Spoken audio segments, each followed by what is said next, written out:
kesempatan kali ini saya akan membagikan tata cara pengisian SKP untuk guru di platform Merdeka Mengajar. Nah, kita langsung saja ke juknisnya. Ini adalah petunjuk teknis untuk pengerjaan pengolahan kinerja guru ya. Jadi tahapannya ada 3. Yang pertama adalah perencanaan, yang kedua pelaksanaan, dan yang ketiga penilaian. Sekarang kita masih ada di tahap perencanaan. Batasnya sampai tanggal 31 Januari nanti. Nah, pada tahap ini, guru hanya perlu fokus meningkatkan kinerja pada salah satu indikator rekomendasi berdasarkan capaian rapor pendidikan yang telah terintegrasi di PMM. Nah, nanti kita akan login ke PMM dan mengakses fitur pengolahan kinerja. Nanti kita akan diberikan beberapa rekomendasi. Dan rekomendasi itu kita hanya cukup memilih satu untuk dijadikan fokus pada pengolahan kinerja nantinya. Baik, langsung saja kita ke tata cara pengisiannya. Seperti biasa, teman-teman, kita akses platform Merdeka Mengajar. Kita klik saja PMM Merdeka di kolom search dan mengklik laman gurukemdikbud.id atau yang paling awal ya. Nah, ini adalah tampilan dashboard dari PMM dan kita login menggunakan akun belajar guru dengan domain belajar ID. Kita klik fitur pengolahan kinerja. Nah, ini adalah laman awal dari perencanaan kinerja. Kita klik mulai. Di sini ada cek data diri Anda. Kita lihat dulu datanya apa sudah benar ya, teman-teman. Kalau sudah cocok, kita langsung klik saja data sudah sesuai. Data sudah benar. Oke, diklik ya. Di lembar pertama ini adalah perencanaan kinerja. Kita akan diberikan 8 sub rekomendasi ya untuk kita pilih, teman-teman. Nah, 8 sub rekomendasi ini asalnya dari rapor pendidikan sekolah masing-masing. Bagaimana saya akan memilih sub rekomendasi ini? Karena kita hanya diminta untuk memilih satu yang akan jadi fokus kinerja kita selama 6 bulan ke depan. Nah, untuk memilih subindikator ini, kita harus perhatikan rapor pendidikan dulu. Kita bisa cek rapor pendidikannya di sini. Kita klik. Nah, ini adalah garis besarnya. Dan jika kita akan melihat detailnya, kita bisa ke sistem rapor pendidikan.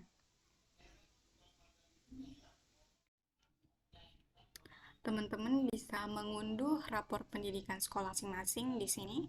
Klik unduh rapor pendidikan. Nah, ini tahun 2023 ya, berarti ini rapor pendidikan yang terbaru.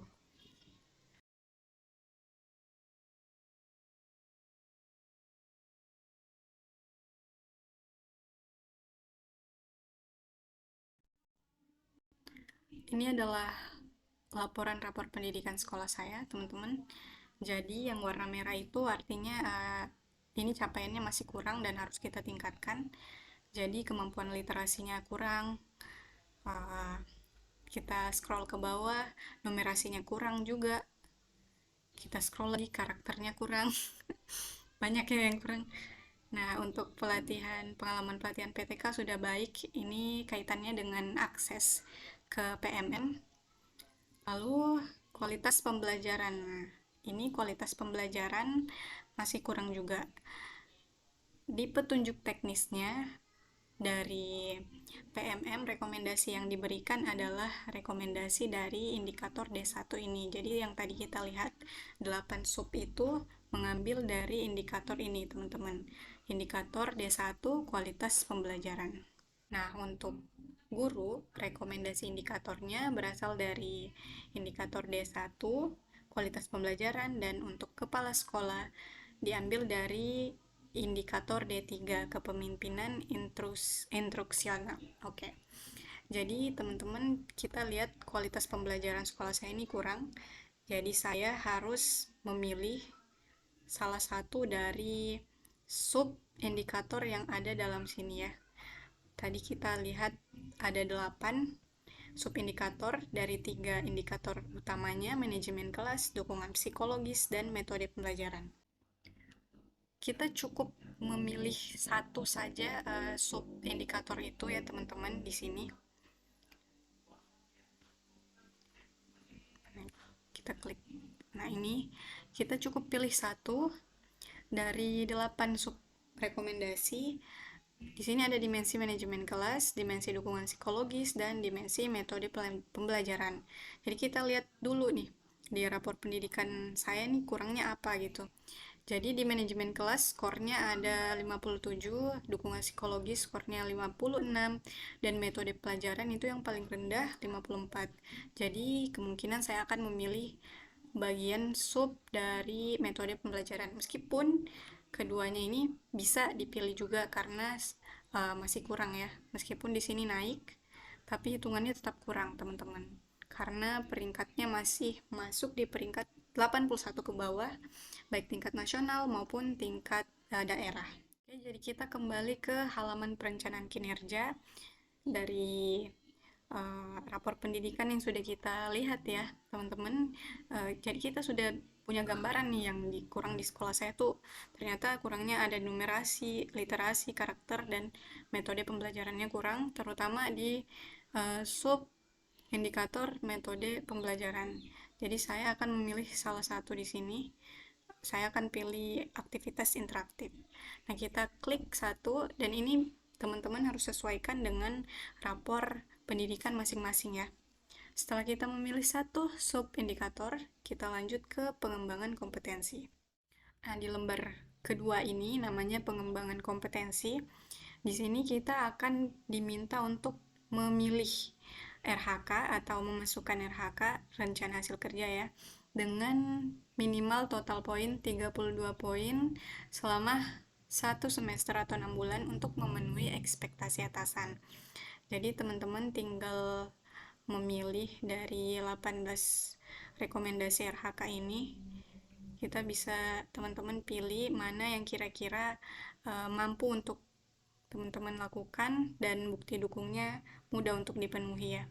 Jadi saya akan memilih ini yang pertama, meningkatnya kompetensi melalui peran partisipan sebagai kegiatan seminar atau lokakarya, nah di bidang pendidikan. Ini nilainya ada 4 poin. Nah, kita lihat bukti dukungnya berupa sertifikat, target kuantitasnya 1 kegiatan, target waktunya per semester atau 6 bulan, dan poinnya ada 4. Di target kuantitas, kita bisa ubah jumlah kegiatannya ya, teman-teman. Kalau misalnya teman-teman mau mengikuti seminarnya sebanyak 2 kali atau 3 kali, maka teman-teman bisa tambah atau kurangi di target kuantitasnya. Jadi saya akan coba mengikuti 2 kegiatan seminar selama 6 bulan ke depan ya. Oke, jadi total poinnya karena saya mengambil 2 kegiatan, otomatis total poinnya akan dikali 2 dari poin dasar menjadi 8 poin. Di sini kita masih kurang 24 poin lagi. Kita bisa tambah RHK-nya dengan klik tombol tambah di bawah. Lalu kita pilih lagi ya teman-teman RHK yang kira-kira teman-teman bisa lakukan dan bukti dukungnya bisa dipenuhi. Ini saya akan pilih rekomendasi sebagai peserta kegiatan pelatihan atau BIMTEK. Jadi saya akan pilih target kuantitasnya 2 kegiatan, jadi 16 poin ya. Nah, kurang 8 poin lagi teman-teman. Jadi kita klik tambah RHK lagi, lalu kita pilih. Nah, ini ya, ini bisa dilakukan bersama rekan sejawat. Jadi kita lihat jumlah poinnya sudah cukup 32 poin ya teman-teman. Jadi di sini saya memilih rencana hasil kerja berupa partisipan seminar, partisipan diklat, dan partisipan observasi praktik pembelajaran bersama rekan sejawat. Jadi teman-teman bisa memilih juga nih yang lain dari selain ini. Kalau misalnya teman-teman mau pilih pelatihan mandiri juga bisa. Yang perlu diperhatikan saat kita memilih jenis RHK seperti ini ya teman-teman. Jenis RHK-nya sebagai partisipan kegiatan seminar, kegiatan coaching atau mentoring, ataupun diklat, BIMTEK, dan sebagainya ya. Baik seminarnya itu online, offline, webinar, dan lain-lain, adalah jenis seminar atau coaching, mentoring, maupun diklat yang kita ikuti. Jenis seminar seperti apa sih yang harus kita ikutin? Apakah yang sama seperti yang di-share di grup-grup WA yang banyak beredar sekarang ya? Atau yang seperti apa gitu? Jadi tentunya yang pertama adalah kita memilih jenis seminar, lokakarya, jenis diklat yang mengarah pada peningkatan rapor pendidikan sekolah kita. Misalnya di sekolah saya nih tadi, saya udah baca, yang kurang itu adalah numerasi, literasi, dan karakternya ya. Termasuk di dalamnya metode pembelajaran. Jadi, seminar yang harus saya ikuti ini adalah seminar yang temanya nggak jauh-jauh dari tema itu, peningkatan literasi, numerasi, karakter, ataupun metode-metode pembelajaran interaktif. Jadi nggak semua diklat, nggak semua seminar itu harus kita ikutin gitu, tapi yang sesuai saja dengan peningkatan rapor pendidikan sekolah. Atau misalnya teman-teman milihnya jenis RHK yang ini nih, jenis RHK sebagai peserta pelatihan mandiri sesuai model kompetensi guru, kepala sekolah, dan atau pengawas sekolah. Nah, ini pelatihan mandiri di PMM ya. Jadi kita milih topik dulu, kemudian kita lakukan pelatihan mandiri dan melakukan aksi nyata. Jadi pelatihan mandiri seperti apa yang harus kita pilih topiknya? Tentunya adalah topik-topik yang berkaitan dengan peningkatan rapor pendidikan sekolah masing-masing. Saya contohin kayak gini ya teman-teman. Jadi untuk mengetahui kira-kira topik apa nih yang cocok untuk kita kerjakan agar bukti dukungnya nanti ini relevan sama peningkatan rapor pendidikan. Jadi yang pertama kita mesti lihat rapor pendidikan dulu yang tadi kita sudah download ya. Nah ini di rapor, di filenya ini ada 4 sheet teman-teman. Jadi yang pertama adalah rapor pendidikan keseluruhan, yang kedua adalah panduan membacanya, yang ketiga prioritas rekomendasi, dan yang keempat seluruh rekomendasi. Nah kita bisa buka halaman ketiga atau keempat. Kita lihat di bagian tautan referensi untuk dibenahi. Di sini ada link ya. Ada link. Nah, link ini yang akan kita akses. Seperti ini di bagian karakter masih kurang ya di sekolah saya, teman-teman. Jadi kalau saya mau lakukan pelatihan mandiri untuk pengembangan karakter, saya bisa klik link ini. Nah, jadi nanti linknya akan otomatis terhubung di PMM pada laman pelatihan mandiri. Kita coba ya. Nah, ini linknya sudah terbuka. Nah, di sini kita langsung ditautkan ke pelatihan mandiri pada laman PMM ya. Jadi ini ada rekomendasi pilihan. Inspirasi satu, ragam konten pengembangan diri terkait kemandirian. Oke, ini bisa dibaca teman-teman. Kita klik misalnya yang pertama. Ini udah di pelatihan mandiri ya. Nah, di sini kita bisa memilih nih topik apa yang akan kita kerjakan. Untuk SD bisa pilih yang paling atas paket A, SMP paket B, dan seterusnya. Kita coba buka penguatan profil pelajar Pancasila untuk SD ya. Nah, ini ada modulnya yang harus kita pelajari. Jadi ini teman-teman, pelatihan mandiri yang direkomendasikan sama PMM tadi untuk meningkatkan rapor pendidikan. Jadi setelah kita selesaikan project ini dan mengupload aksi nyatanya, lalu sertifikatnya terbit, otomatis sertifikat ini pasti relevan sama peningkatan rapor pendidikan kita. Nah, jadi kita kembali ke halaman RHK-nya ya. Untuk teman-teman yang masih bingung kegiatan seperti apa nih seminar yang harus kita lakukan atau topik pelatihan mandiri yang seperti apa yang harus kita kerjakan, jawabannya adalah topik-topik atau tema-tema yang meningkatkan rapor pendidikan kita, dan itu pasti sudah relevan teman-teman. Jadi nggak sembarang seminar yang kita ikutin nantinya. Jadi sebelum kita memilih RHK, rapor pendidikan itu harus dibaca terlebih dahulu agar apa yang kita upload sebagai bukti dukung nanti itu relevan dengan peningkatan rapor pendidikan. Nah, teman-teman, kita lanjut ya.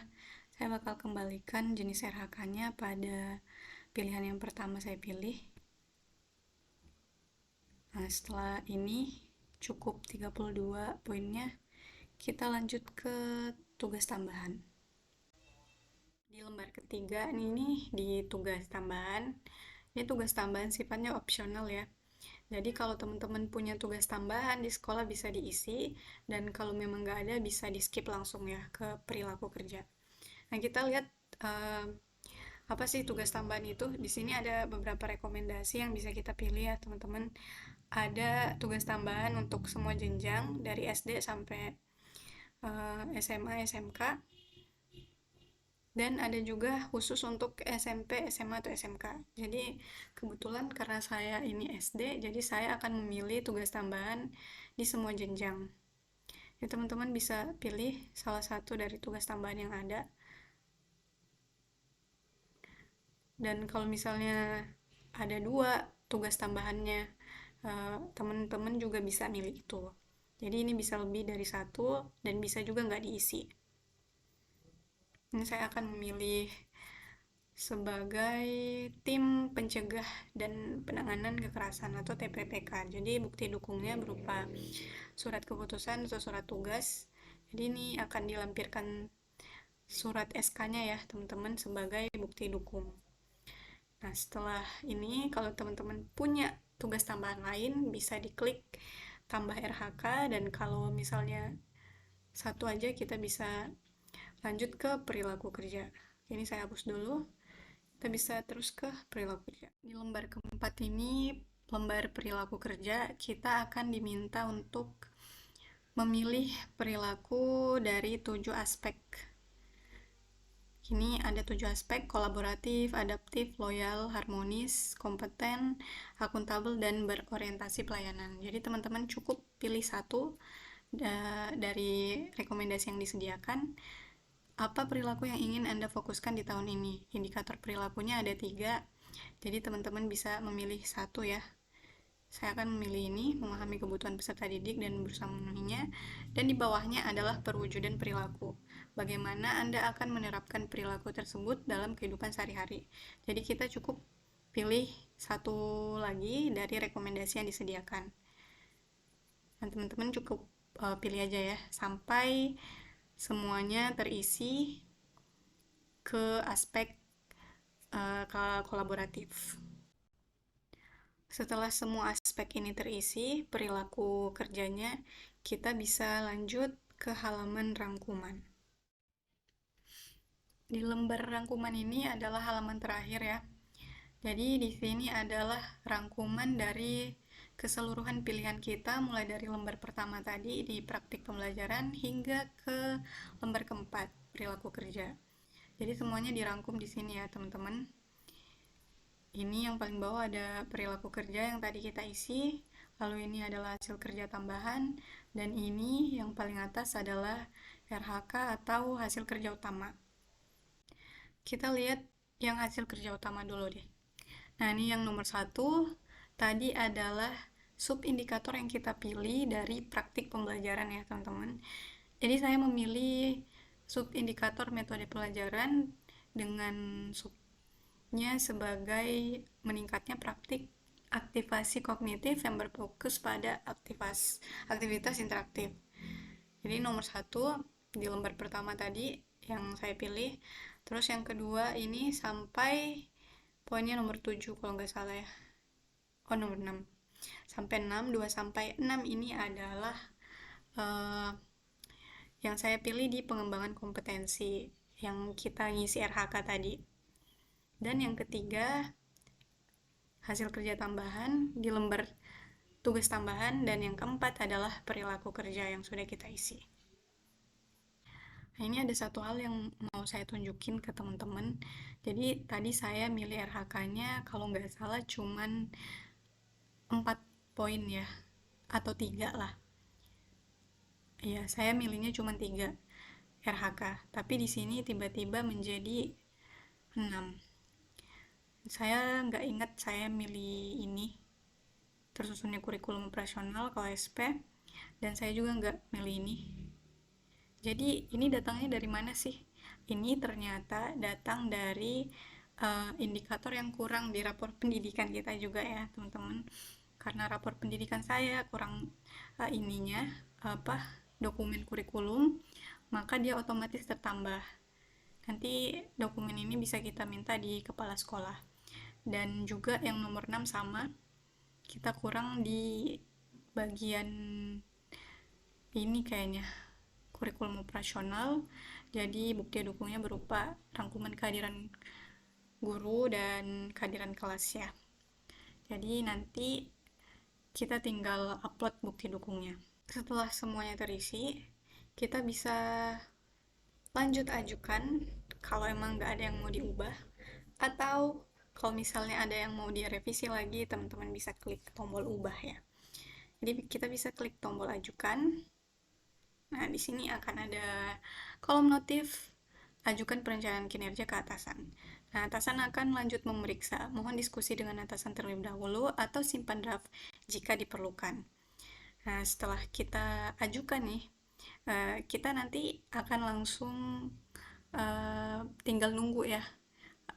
Tinggal nunggu dari persetujuan atasan. Ini karena saya belum mau mengajukan teman-teman, jadi saya simpan aja dulu ya. Oke. Jadi kayak gitu cara dari perencanaan kinerja di PMM. Teman-teman bisa sesuaikan RHK jenis apa yang teman-teman pilih, dan cukup pastikan teman-teman bisa melakukan kegiatannya dan bukti dukungnya bisa terpenuhi dan sesuai dengan indikator yang akan ditingkatkan di rapor pendidikan sekolah masing-masing. Sekian dan terima kasih.